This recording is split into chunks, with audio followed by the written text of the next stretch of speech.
It's all happened to us. It's that dreaded reunion.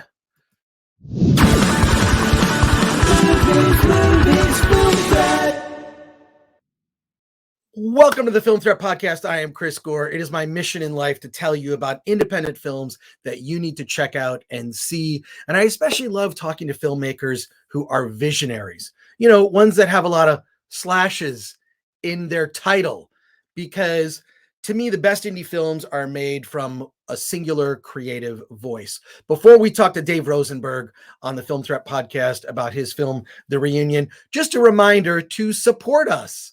Support Film Threat by liking this video or podcast, however you're listening to it. Share it. Subscribe to our channel on YouTube. That does a lot. Leave a comment even. Leave a comment. Tell me what you'd like to see more of. And also, buy our stuff. If you like this t-shirt I'm wearing right now, you can have your very own Film Threat t-shirt. We have many different designs. Just go to shop.filmthreat.com. And you know what? Pick yourself up a Film Threat mug. You know what these mugs do? They hold any liquid, cold or hot.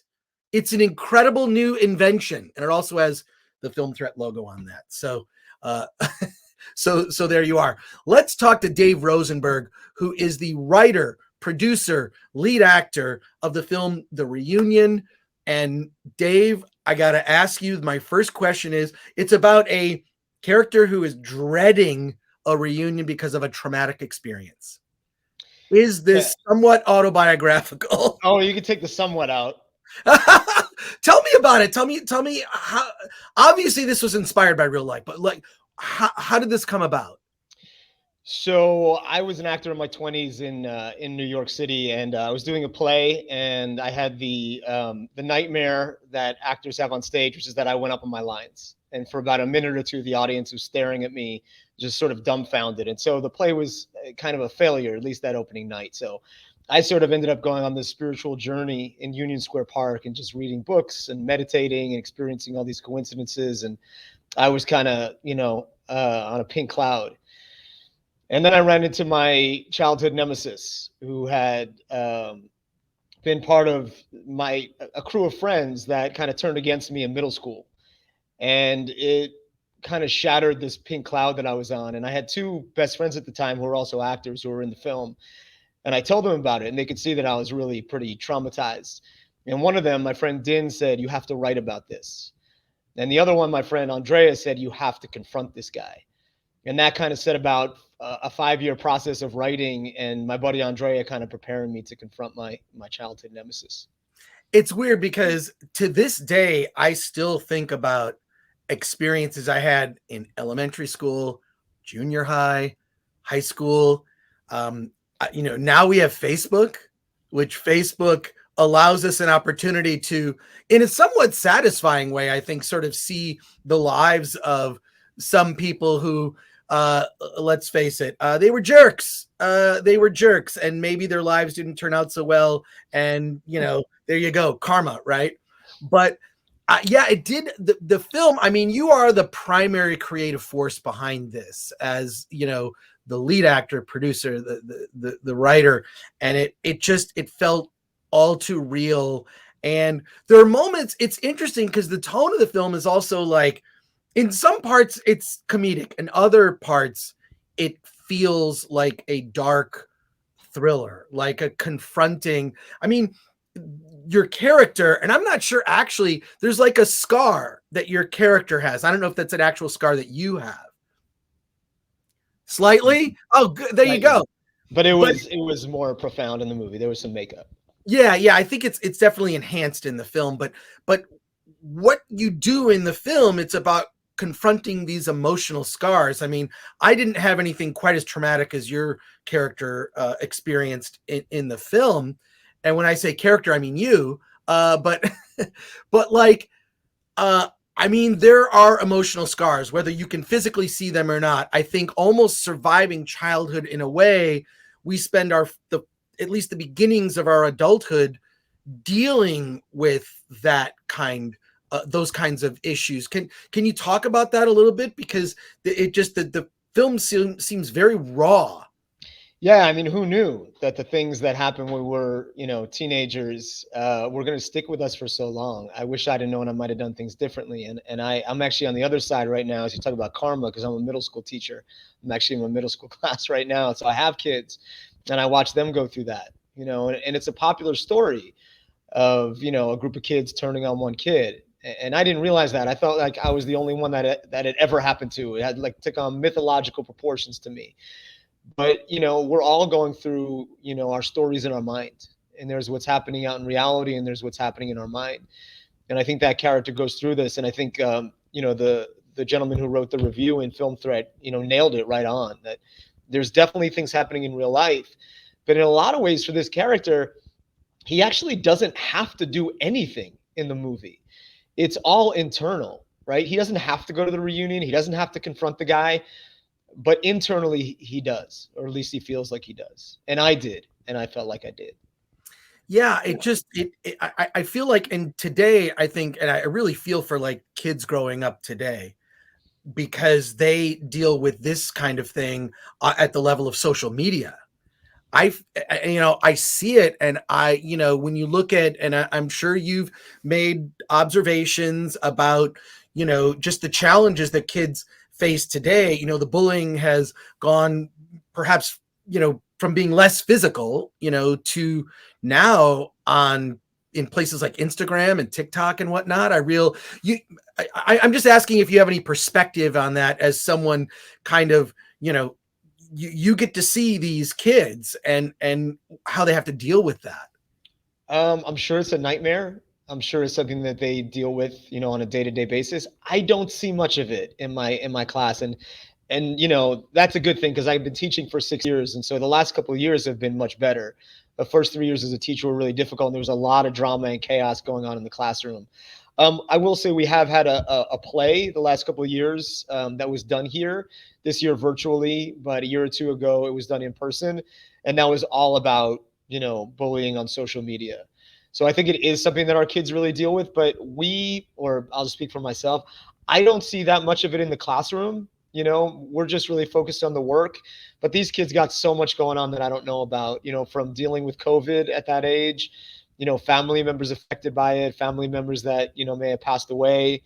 Um, you know, who knows what a lot of these kids are dealing with, bullying, the academic stress.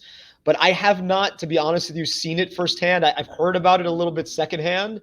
Um, but I don't know how much I want to hear about it. It's, because once you start down that rabbit hole, I mean, there's just so much that you could do as a teacher. But I'm sure these kids are going through it. And I just try to do whatever I can in the classroom to make sure it's not happening. So if I see teasing or bullying, it stops. I just don't allow it in my classroom. I mean, there's the everyday teasing that, is lighthearted. Hmm. But when it gets into the area of bullying, I try to, stop it as soon as possible. Well, I'll say this. I don't remember bullying ever being something that anyone, I know bullying happened when I was a kid. It happened to me. I also participated and don't feel good about that. But I'll say this, is that no one cared back then. And I remember my mom's advice to me was fight your own battles. And you probably had the same experience. I feel like it's only in the last decade that there's been this concerted effort to address bullying, in the classroom and on playgrounds. I mean, it's I'm just curious, because I didn't know that, like, you're an actor, but you're also a teacher, which I think gives you a unique perspective. I just wonder what your thoughts are on that. Yeah, I mean, I think that's a perspective that parents might have, that an older brother might have, that other kids might have, but but also it's a perspective that's in at least my head, and that's why this film was so interesting to make, especially in the writing phase, because we were dealing with a question. And the question was, how do you confront a fear, right? Or how do you confront a person that brings up fear? Do you do it physically and just try to squash it? So if I can beat you up, then I fix the problem? Not really, because what if that person comes back later on, and this is how wars start? Do I just forgive and accept and walk away and go on a mountain and be the Buddha? there's only so many Buddhas and Dalai Lamas and Thich Nhat Hanhs.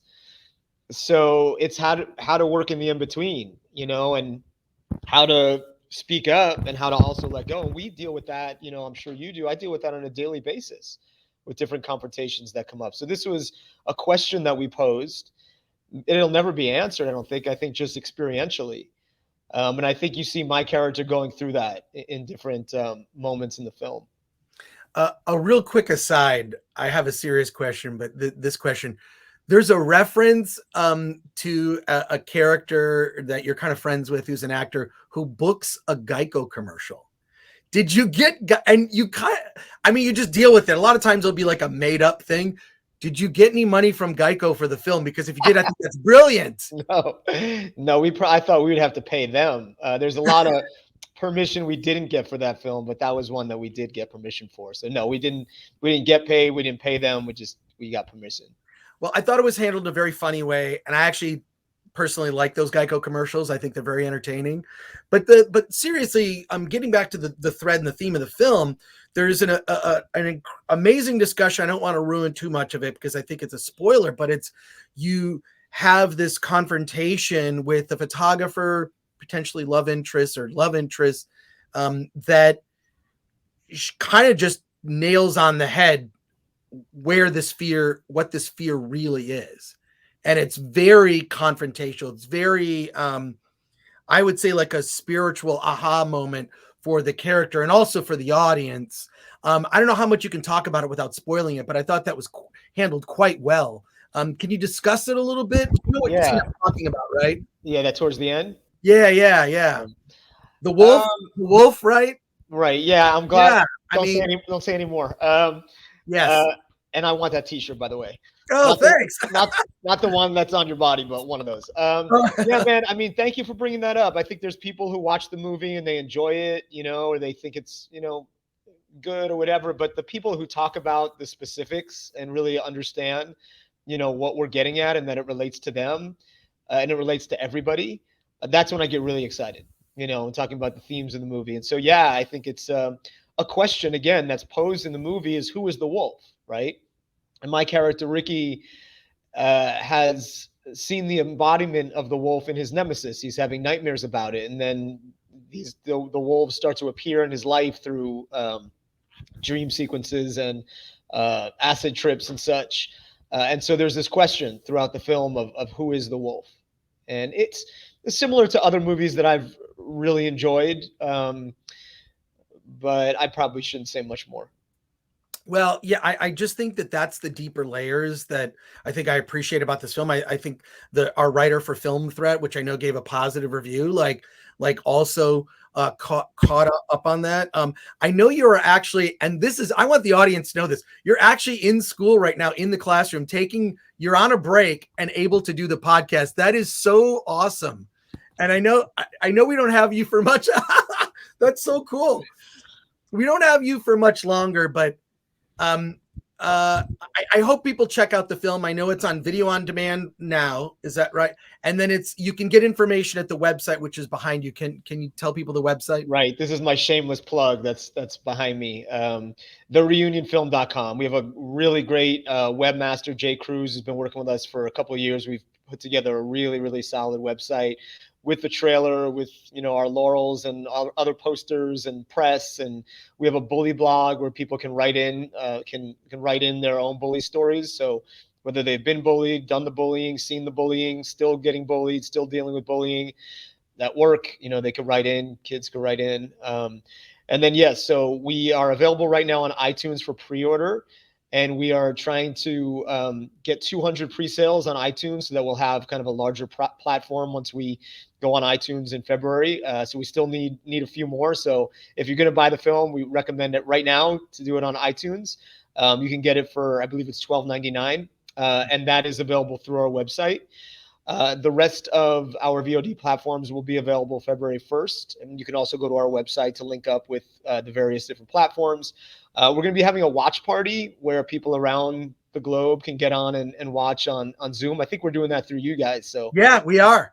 We're doing a watch party at Film Threat. This is part of like why we're here plugging this, but also, there is no shameless plug when it comes to to independent film, True. because independent film has all the odds stacked against it in terms of you've got the noise of mainstream movies, which kind of dominate the conversation. And I always say you have to have a balanced media diet. For every big mainstream Hollywood movie, you got to watch 5 indie films to kind of cleanse the palate and actually glean some sort of deeper meaning, right, that we don't really get from your traditional Hollywood cinema. So definitely go to the website, thereunionfilm.com, and check out the watch party, which is going to come after this podcast. I know we're still setting a date for that. No, I think it's going to be February 11th. February 11th, that's when it is. And so the movie will be available for everybody to see. Okay, good. But the other thing is that, you know, the theme of the film, I mean, you could talk about bullying at a young age. Bullying never stops. The bullies just change, right? Like the bully becomes, it manifests in different forms in our lives. So I just want to say that, like, that's what I think the film, I think it's, you know, it addresses that. The bullies just sort of change form. It's your boss. It's this, it's, you know, it's whatever you're confronted with. But I think the theme that you wove in about the wolf and who the wolf is, I think is something, a message that is incredibly valuable. I know you got to run because you said you have like 1 minute left, but final words to the audience, and also show up to this watch party, which will be at 5 p.m. Pacific time on Friday, February 11th. Yes. So iTunes available right now, thereunionfilm.com. Everything you can get through our website. Watch party February 11th. We're also going to be premiering at the Laemmle in Los Angeles. So if you're in LA, you want to come to LA, take a vacation to LA, March 11th through 18th. We were actually supposed to do it this weekend, but because of the surge in Omicron, we decided to push it back to March. So we'll be doing red carpet Friday night, March 11th. 10 p.m. March 11th and March 12th, and then we'll be playing there at 1 p.m. the rest of the week. I'm just thrilled to be where we're at, man. I'm loving Film Threat. We did a review with you guys. We did this podcast. We can do a watch party. So I just need one of those T-shirts. That's it, man.